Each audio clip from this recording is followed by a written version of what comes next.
Ahora vamos a ver el síndrome de Schneidman y vamos a ver cómo se salvan las purinas. Es una síntesis de purinas, se dice la vía del salvamento, que cuando tenemos defecto en esto, se da el síndrome de Schneidman. Entonces vamos a poner otra vez cómo se hace la degradación de las purinas, que estuvo en el video anterior. Voy a poner cómo se hace la vía de salvamento de las purinas y luego vamos a ver el síndrome de Schneidman. Entonces empezamos. De las purinas tenemos, bueno, no purinas, empezamos con nucleótidos, que es GMP y AMP. Aquí tenemos nucleótidos, forma de nucleótidos. Luego dijimos de GMP y AMP, pasamos a guanosina y adenosina. Entonces ahora estamos en forma de nucleósidos. La enzima que hace esto es la enzima 5' nucleotiasa. Ahora de guanosina vamos a pasar a guanina. Entonces aquí se le quita la ribosa. Y esta enzima se llama 5' nucleosiasa. Aquí tenemos el paso intermedio para la adenosina. La adenosina se pasaba a inosina. Aquí se libera un grupo amino. Y ahora sí, de inosina se le quita la ribosa. Y nos queda hipoxantina. Ahora de hipoxantina vamos a pasar a xantina. Y de xantina, bueno, aquí lo voy a dejar. Guanina pasa a xantina por la enzima guanina de aminasa, que libera un grupo amino. Aquí de hipoxantina a xantina pasamos por la enzima xantina oxiasa. Aquí me faltó poner esta enzima, la enzima adenosina de aminasa.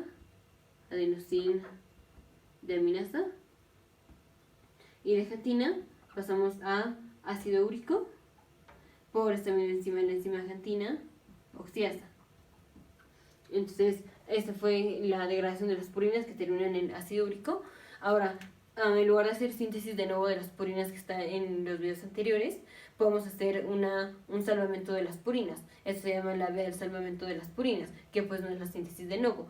Esto es, vamos a rescatar las purinas antes de que terminen en ácido úrico, las rescatamos y ya podemos pasarlas a nucleótidos.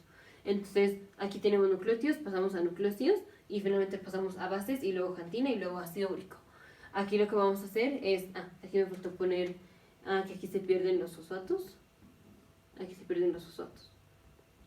Vamos a tener una enzima que se llama, la voy a poner aquí, se llama hipoxantina guanina fosforibosil transferasa. Entonces es hipoxantina guanina fosforibosil transferasa. Y esto quiere decir que esta enzima va a agarrar a la hipoxantina, le va a pegar una ribosa y fosfatos. Bueno, fosfato, luego se le pone el fosfato, ahorita nada más ribosa. Hipoxantina más ribosa y nos da inosina. Y aquí guanina más ribosa y nos da guanosina. Entonces estamos pasando de cuando degradamos los nucleósidos, que pasamos a sus bases correspondientes. La guanosina, su base es guanina. Recordemos que aquí estamos en nucleósidos. Nucleósido es azúcar más base o base más azúcar. Aquí tenemos la base que es guanina y un azúcar que es ribosa. Pasamos a guanina. Entonces la hipoxantina guana fosforibosil transferasa lo que hace es que agarra la guanina, le pega una ribosa y nos queda guanosina otra vez.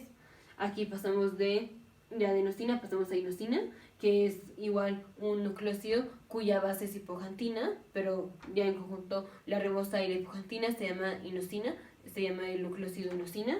Ahora tenemos esta misma enzima, la hipoxantina guanina fosforibosil transferasa, agarra la hipoxantina, le pega una ribosa y queda otra vez en forma de nucleósido como la inosina. Entonces la hipoxantina, o sea, tiene el nombre de hipoxantina guanina fosforibosil, pues agarra a la ribosa, bueno, no agarra a la ribosa, agarra al pirofosfato, al fosforibosil pirofosfato, que es el que está así, 1, 2, 3, 4, y aquí tenemos fosfatos, fosfatos, fosfatos y fosfatos. Entonces agarra esta ribosa, que bueno, es fosforibosil pirofosfato, que es fosfato, que es ribosa con fosfatos, agarra esto y se le pega a la hipoxantina y queda inosina, o se le pega a la guanina y queda guanosina. Entonces esa es la vía del salvamento, es la vía del salvamento de las purinas, es agarrar ya cuando están en bases la hipoxantina o la guanina y les pegamos el fosforibosil pirofosfato. Ahora vamos a ver qué pasa si no tenemos esta enzima. Si no tenemos esta enzima es cuando se da el síndrome de Lesch-Nyhan.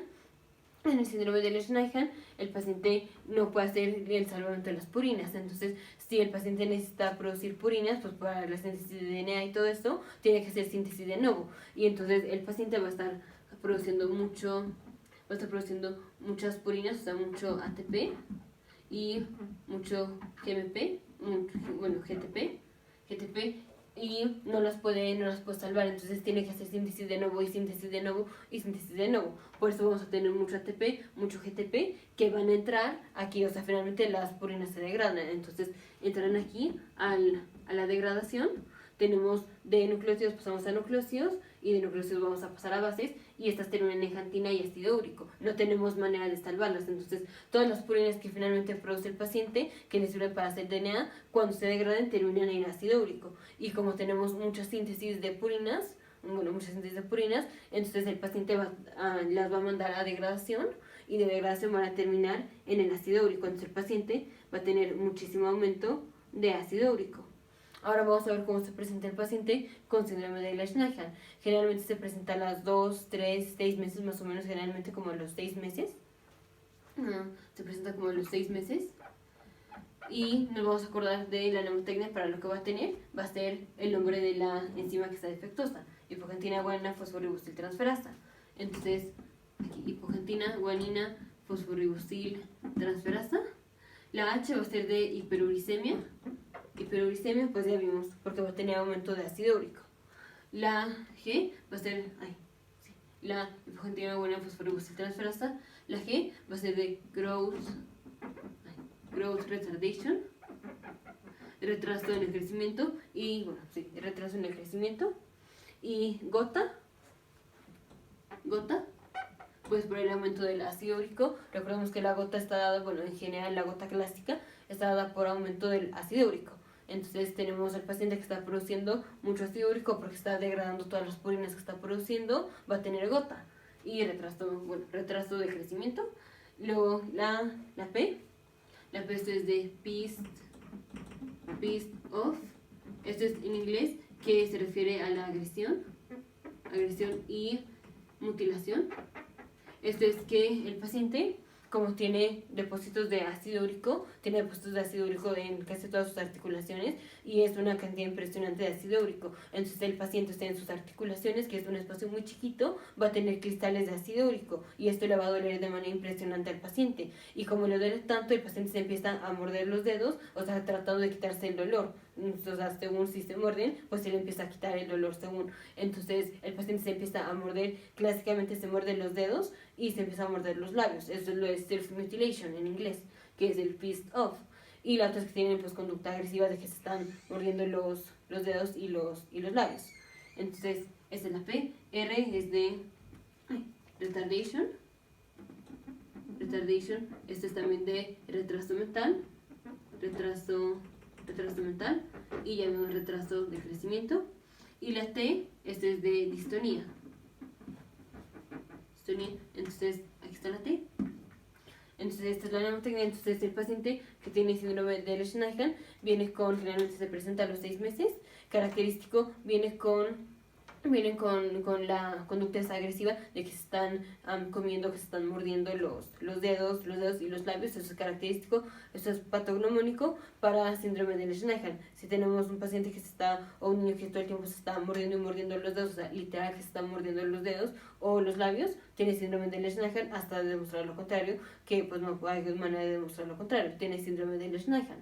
Pero bueno, la mnemotecnia para lo más clásico es el nombre de la enzima que está defectuosa, que es hipoxantina, guanina, fosforibosil transferasa.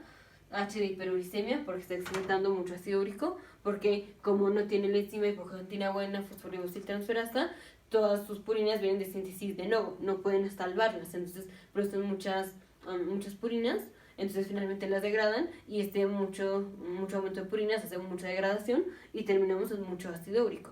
Entonces el paciente tiene acumulación de ácido úrico, hiperuricemia, esto va a ser retraso mental, esto va a hacer que se acumulen las articulaciones, que va a hacer que el paciente se muerda para tratar de quitarse el dolor, esto es lo de pissed off y retraso mental y la T de distonía. Ahora, cosas adicionales, podemos encontrar, por ejemplo, en el pañal del paciente, se van a ver cristales de ácido úrico, y esto se ve de color naranja. Otra cosa, como el paciente no está produciendo sí produce las purinas por síntesis de novo, obviamente no es lo mismo tener ya una base ya lista y nada más le ponemos una ribosa y tenemos un nucleótido, un nucleócido y luego un nucleótido, a tener que hacer toda la síntesis de novo.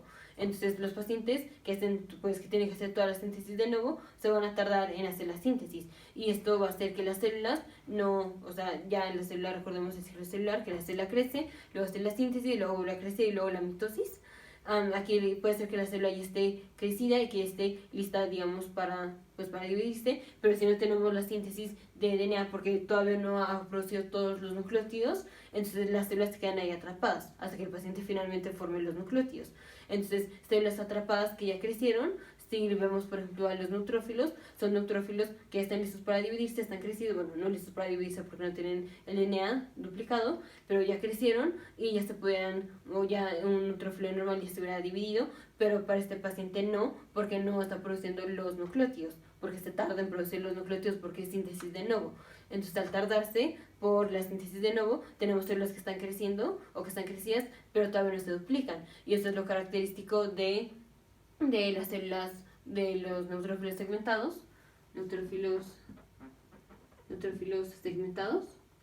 que es la macrocitosis. O sea, glóbulos rojos con mayor volumen corpuscular medio. Recordemos, esto no tiene nada que ver con las anemias, pero recordemos que en las anemias, cuando tenemos deficiencia de folato, que no se puede producir o que tenemos defecto en la síntesis de DNA o de los nucleótidos, las células crecen y ya no se pueden dividir, entonces nada más están crecidas. Este crecimiento en los glóbulos rojos se llama macrocitosis. Aquí tenemos lo mismo, solo que aquí no es por deficiencia de folato, aquí es por deficiencia de la enzima hipoxantina buena fosforibosiltransferasa, que hace que el paciente tenga que hacer síntesis de novo, y entonces el paciente se tarda en hacer la síntesis de novo. Entonces aquí tenemos el mismo mecanismo, tenemos la célula que ya creció para dividirse, pero todavía no ha hecho síntesis de DNA porque no tiene óvulo, porque se tarda en hacer los nucleótidos. Y esto en los neutrófilos, si vemos un neutrófilo que está así grande, va a tener núcleos hipersegmentados. O sea, su núcleo está dividido generalmente en 2-3 lóbulos. En este neutrófilo que ya está crecido, como se fuera a dividir, va a tener como de 5 a 6 lóbulos. Puede tener más, puede tener hasta 12. Pero bueno, entonces eso es otra característica, que no es que el paciente tenga anemia, pero o sea, sí puede tener anemia, pero ya sería porque los glóbulos rojos o los precursores de los glóbulos rojos no se están produciendo, o bueno, no se están dividiendo. Entonces, síndrome de Lerner es por la deficiencia de hipoxantina guanina fosforibosiltransferasa. El paciente tiene hiperuricemia, tiene gota, se muerde los dedos y los labios, tiene retraso mental, tiene distonía. Aparte podemos ver cristales de ácido úrico que se ven en color naranja en el pañal del paciente, y vamos a ver neutrófilos hipersegmentados y macrocitosis. Los glóbulos rojos van a estar más grandes, van a tener volumen corpuscular medio mayor a 110, mayor a 110, y los neutrófilos van a estar crecidos y van a tener más de 5 o 6 lóbulos. Te veo en el siguiente video.